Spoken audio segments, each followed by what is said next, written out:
Simon Musa to Rufai.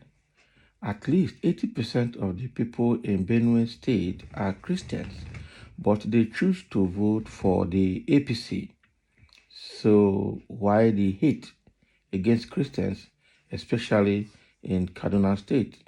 I'm sure this is coming at the heels of Rufai saying that they have established a Muslim and Islamic rule in Kaduna State and replicated across Nigeria, and that what they have done in Kaduna will be in effect for the next 20 years or more. Okay, and when Rufai made that statement in Hausa addressing his people, it leaked and then received a lot of backlash. Okay, so let's see what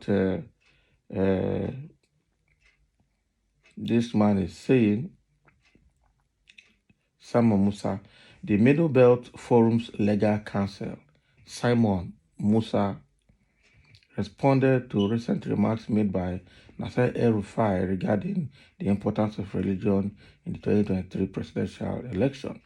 Musa noted that at least 80% of the people in the Nigerian state of Benue,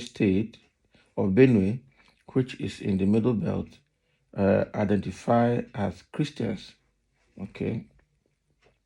According to the Independent National Electoral Commission, the All Progressive Congress APC won both the state presidential and governorship elections in spite of these religious populations.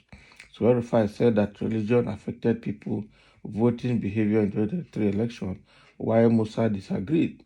He used the example of Benue State to show that the results of the election were unaffected by religion.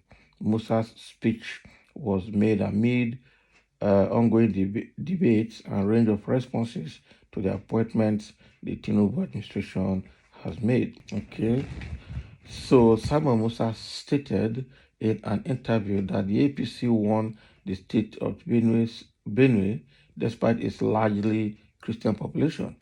His remark draws attention to the contradiction between El-Rufai's assertion regarding the role of religion in election outcomes and Benue State residents' voting patterns.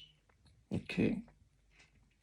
So that is Simon Musa is the legal counsel for the Middle Belt Forum.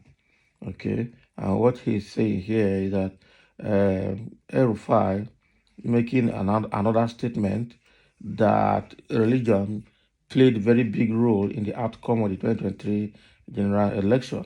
And I know El-Rufai, being the kind of person he is going to tell the world now that the Muslims are more in number and they voted Tinubu and they voted APC. That's why APC won. Okay, and again, religion must have led to different ethnic groups voting different kind of people at the same time.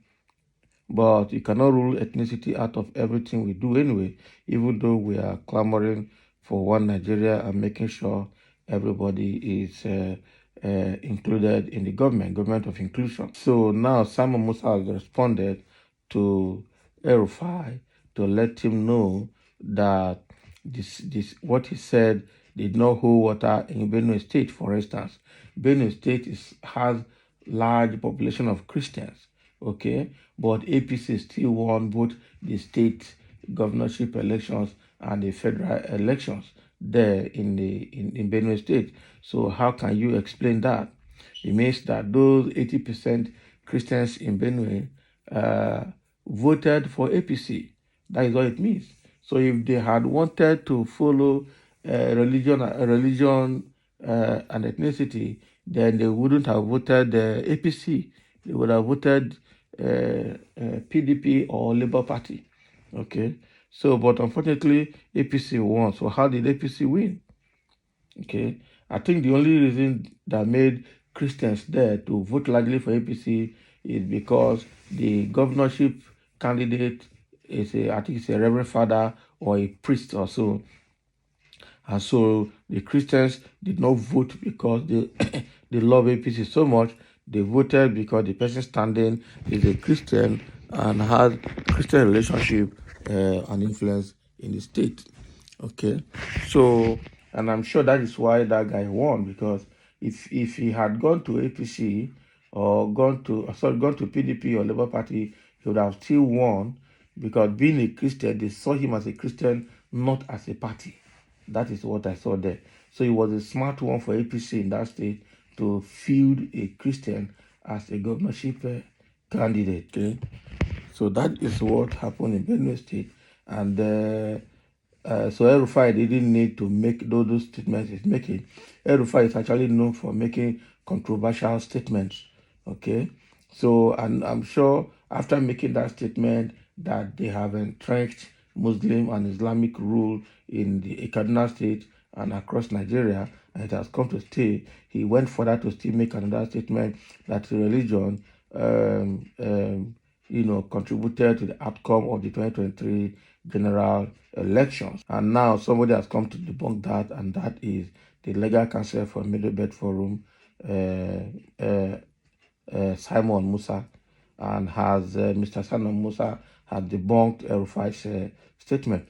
I don't know why Rufai is so controversial in everything he does this time around. And all this is, he has joined the APC propagandists to say what is not and to continue to, deride Christians in Nigeria. I don't know what the pleasure he takes in deriding Christians in Nigeria. I don't know. I think these are the kind of people that God should do something about, because it has shown that he himself is a persecutor of Christians. That is what the kind of person he is. With what he has done to the Christians in Southern Kaduna, you know that he is somebody that is a religious bigot, that hates other religions, especially Christianity, and also an architect of Islamization agenda in Nigeria.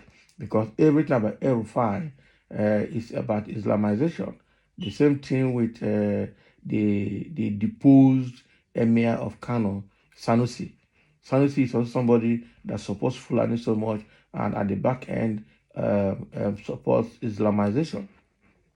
And that is why they don't see Boko Haram and ISWAP as terrorists. Rather, they see them as their own. And Buhari, before he came to power 2015, said, fight against Boko Haram is fight against the North. Okay? And that's why he came. Instead of treating Boko Haram as terrorists, he treated them as their own people. And even as they were causing havoc, causing problems across the country, he still could not pronounce them as terrorists. Rather, he will gather them, they say they are repented, and then he will integrate them into the military. I think the kind of situation, the kind of level that Buhari government put Nigeria is the worst of its kind. Unfortunately, the upcoming administration, only God knows how deeper we're going to go again down the line, because I don't see any improvement coming into our system. It's quite unfortunate, really unfortunate. So El-Rufai has chosen to be controversial, to be an Islamic jihadist, to support Islamization of Nigeria, and a religious bigot. That's exactly what he is. And there's no reason why these kind of people should still be holding public office, because their behavior does not promote the unity of Nigerian people. Very bad. So thank you for listening, and let's have a comment.